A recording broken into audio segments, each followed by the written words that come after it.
Bismillahirrahmanirrahim. Assalamualaikum warahmatullahi wabarakatuh. Waalaikumsalam warahmatullahi wabarakatuh. Yang terhormat kepada Ibu Dr. Evi Rofiati SSI MPD selaku dosen pengampu mata kuliah pengembangan penelitian pendidikan, juga rekan-rekan yang kami banggakan.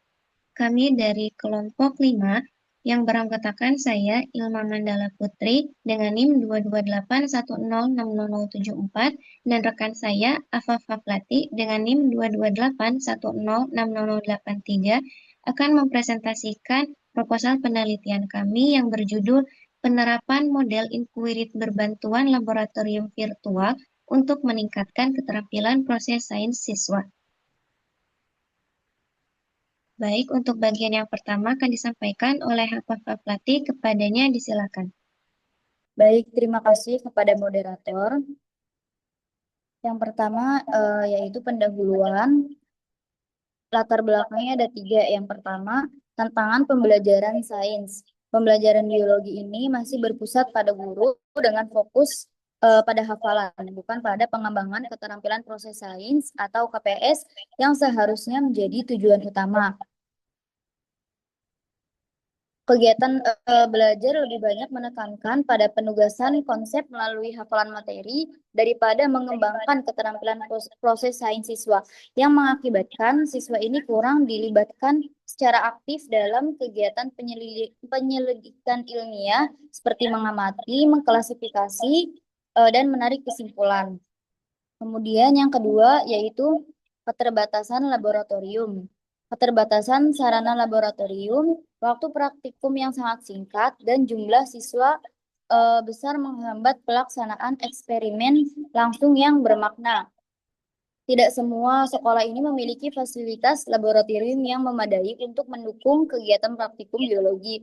Nah, jumlah alat dan bahan yang terbatas, waktu pelaksanaan praktikum yang singkat, serta jumlah siswa yang besar ini seringkali membuat pelaksanaan eksperimen tidak sejalan dengan optimal. Nah, guru pun kesulitan memberikan pengalaman langsung kepada seluruh siswa secara merata. Akibatnya, tujuan dari pembelajaran biologi pada pembentukan keterampilan proses sains ilmiah tidak tercapai secara maksimal. Kemudian yang ketiga yaitu solusi inovatif.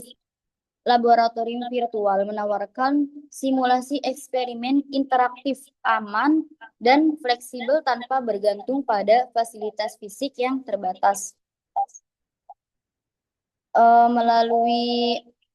Melalui media ini, siswa dapat melakukan eksperimen secara mandiri kapan saja dan di mana saja tanpa bergantung pada keterbatasan fasilitas fisik.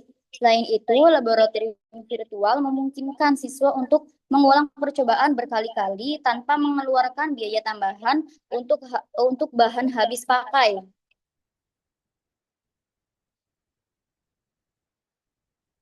Slide selanjutnya.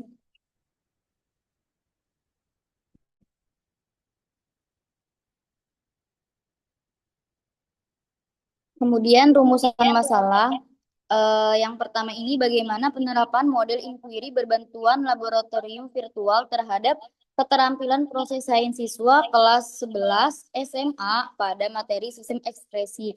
Yang kedua, bagaimana perbedaan peningkatan keterampilan proses sains antara siswa yang belajar menggunakan model inquiry berbantuan laboratorium virtual dan yang tidak menggunakan model tersebut pada materi sistem ekspresi. Kemudian yang ketiga, bagaimana respon siswa terhadap pembelajaran sistem ekspresi yang menggunakan model inquiry berbantuan laboratorium virtual. Adapun tujuan dari penelitian ini yaitu yang pertama, untuk menganalisis penerapan model inquiry berbantuan laboratorium virtual terhadap keterampilan proses sains siswa kelas 11 SMA pada materi sistem ekspresi. Yang kedua, untuk menganalisis perbedaan peningkatan keterampilan proses sains antara siswa yang belajar menggunakan model inquiry berbantuan laboratorium virtual dan siswa yang tidak menggunakan model tersebut pada materi sistem ekspresi. Dan yang ketiga, untuk menganalisis respon siswa terhadap pembelajaran sistem ekspresi yang menggunakan model inquiry berbantuan laboratorium virtual.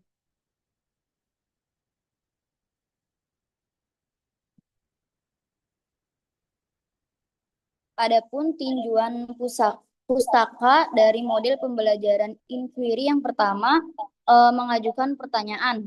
Nah, pada tahap ini siswa didorong untuk mengamati fenomena di sekitar serta mengajukan pertanyaan yang relevan dengan topik pembelajaran. Guru berperan sebagai fasilitator yang menuntun siswa untuk merumuskan masalah penelitian secara jelas dan fokus. Serta melalui kegiatan ini, rasa ingin tahu siswa ini ditumbuhkan dan mereka mulai memahami pentingnya suatu permasalahan ilmiah untuk dikaji lebih lanjut. Kemudian yang kedua, menyusun hipotesis.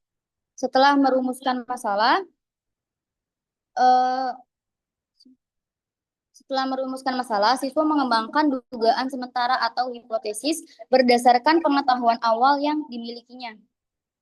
Nah, tahap ini melatih kemampuan berpikir logis dan prediktif siswa karena mereka harus mengaitkan pengetahuan sebelumnya dengan permasalahan baru yang dihadapi. Kemudian yang ketiga, melakukan eksperimen. Pada tahap eksperimen, siswa merancang dan melaksanakan kegiatan penyelidikan ilmiah untuk menguji kebenaran hipotesis yang telah dibuat. Mereka dapat melakukan pengamatan, mengumpulkan data, serta mencoba berbagai prosedur ilmiah. Kemudian yang keempat yaitu menganalisis data. Setelah eksperimen dilakukan, siswa mengolah data yang telah diperoleh melalui tabel, grafik, atau deskripsi hasil pengamatan. Pada tahap ini, melatih kemampuan analitis siswa untuk menafsirkan data dan menemukan pola relevan dengan hipotesis awal. Dan dengan demikian, siswa belajar untuk berpikir secara sistematis dan berbasis bukti ilmiah. Kemudian yang terakhir yaitu menarik kesimpulan. Pada tahap terakhir adalah merumuskan kesimpulan berdasarkan hasil analisis data dan bukti empiris yang ditemukan. Siswa membandingkan hasil eksperimen dengan hipotesis awal dan menilai apakah hipotesis tersebut dapat diterima atau ditolak. Nah, pada proses ini menanamkan nilai-nilai ilmiah seperti objektivitas dan keterbukaan terhadap hasil penelitian.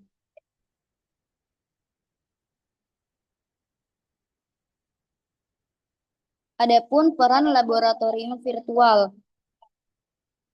Keunggulan virtual lab. Yang pertama, visualisasi proses mikroskopis yang sulit diamati. Laboratorium virtual ini membantu siswa memahami fenomena biologi yang tidak dapat diamati secara langsung.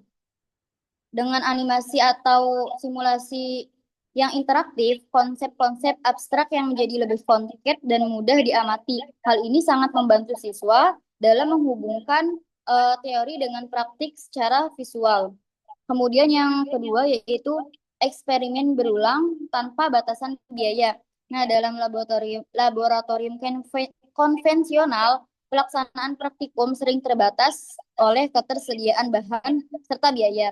Nah, dengan menggunakan virtual lab, siswa dapat mengulangi eksperimen berkali-kali tanpa khawatir akan kerusakan kerusakan alat atau kekurangan bahan praktikum. Kemudian yang ketiga yaitu lingkungan aman untuk simulasi. Keamanan merupakan faktor yang sangat penting dalam kegiatan laboratorium. Virtual lab menyediakan lingkungan yang sepenuhnya aman bagi siswa untuk melakukan percobaan, bahkan untuk eksperimen yang berisiko tinggi jika dilakukan secara langsung. Dan dengan demikian, siswa dapat mempelajari prosedur ilmiah tanpa takut akan bahan kimia atau kecelakaan laboratorium lainnya. Kemudian fleksibilitas waktu dan tempat. Salah satu keunggulan dari laboratorium virtual adalah fleksibilitasnya, karena siswa dapat melakukan praktikum kapan saja dan di mana saja selama memiliki perangkat yang terhubung ke internet. Kemudian, yang terakhir meningkatkan motivasi dan keterlibatan siswa. Penggunaan laboratorium virtual yang interaktif dan berbasis teknologi mampu meningkatkan minat dan motivasi belajar siswa, sehingga memberikan tampilan yang menarik serta pengalaman eksperimen yang seru membuat siswa ini lebih aktif dan terlibat dalam proses pembelajarannya.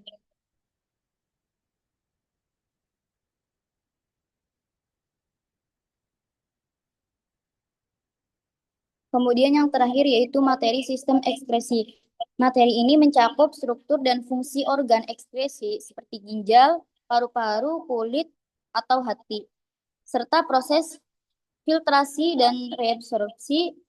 Sifatnya yang abstrak dan fisiologis memerlukan visualisasi konkret untuk pemahaman yang optimal. Ginjal ini berfungsi untuk filtrasi dan pembentukan urin melalui neufron. Kemudian ada paru-paru yang sebagai pertukaran gas serta pengeluaran CO2. Adapun kulit berfungsi sebagai pengeluaran keringat dan regulasi suhu, serta hati yang berfungsi konversi anemia menjadi urea. Sekian dari saya kembalikan kepada moderator. Baik, terima kasih kepada Alfa. Untuk bagian selanjutnya akan disampaikan oleh saya, yaitu metode penelitian. Yang pertama ada desain penelitian. Jenis penelitian kami ini adalah kuasi eksperimen dengan desain penelitian non-equivalent control group design, di mana ada dua kelompok yang kami amati, yaitu kelompok eksperimen dan kelompok kontrol. Kelompok eksperimen ini diberi perlakuan, yaitu model inquiry dan virtual lab. Sedangkan kelompok kontrol hanya diberikan pembelajaran konvensional tanpa model inquiry yang berbantuan virtual lab. Kedua kelompok ini kami beri pretest dan posttest. Lokasi penelitian kami yaitu di SMA Negeri 1 Plumbon, di Cirebon, dan untuk sampelnya sendiri kita mengambil siswa kelas 11 IPA. Baik, yang selanjutnya adalah variabel dan instrumen penelitian. Ada dua variabel, yaitu variabel independen atau variabel bebas, yang merupakan model inquiry berbantuan laboratorium virtual, di mana ada pendekatan pembelajaran dengan simulasi digital yang mendukung tahapan inquiry ilmiah. Sedangkan variabel dependen atau variabel terikatnya adalah keterampilan proses sains siswa yang mencakup indikator yaitu kemampuan mengamati, merumuskan hipotesis, merancang eksperimen, menganalisis data, dan menarik kesimpulan. Dan yang berikutnya ada instrumen pengumpulan atau instrumen penelitian. Ada 3 instrumen yang kami gunakan. Yang pertama yaitu tes KPS, yaitu keterampilan proses sains, yang mencakup pretest dan posttest. Yang kedua ada observasi untuk mengamati aktivitas siswa, dan yang terakhir ada kuesioner atau angket mengenai respon pembelajaran, model inquiry dan virtual lab. Baik, selanjutnya ada uji instrumen penelitian. Nah, instrumen penelitian yang sudah kami buat diuji terlebih dahulu untuk mengecek kelayakan dan kualitas dari instrumen kami. Ada 4 uji. Yang pertama, uji validitas. Uji validitas ini dilakukan untuk menguji kelayakan. Ada validitas isi yang melalui expert judgment atau validitas oleh ahli. Dan yang kedua ada validitas empiris menggunakan korelasi person product moment, di mana jika nilai R-nya lebih dari atau sama dengan 0,05 maka instrumen dinyatakan valid. Yang kedua ada uji reliabilitas.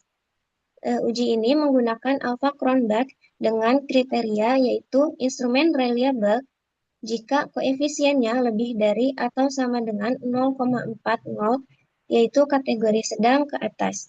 Yang ketiga ada uji tingkat kesukaran. Soal yang ideal memiliki indeks kesukaran di antara 0,31 sampai 0,70, yaitu kategori sedang, untuk membedakan kemampuan siswa secara akurat. Dan yang keempat ada uji daya pembeda.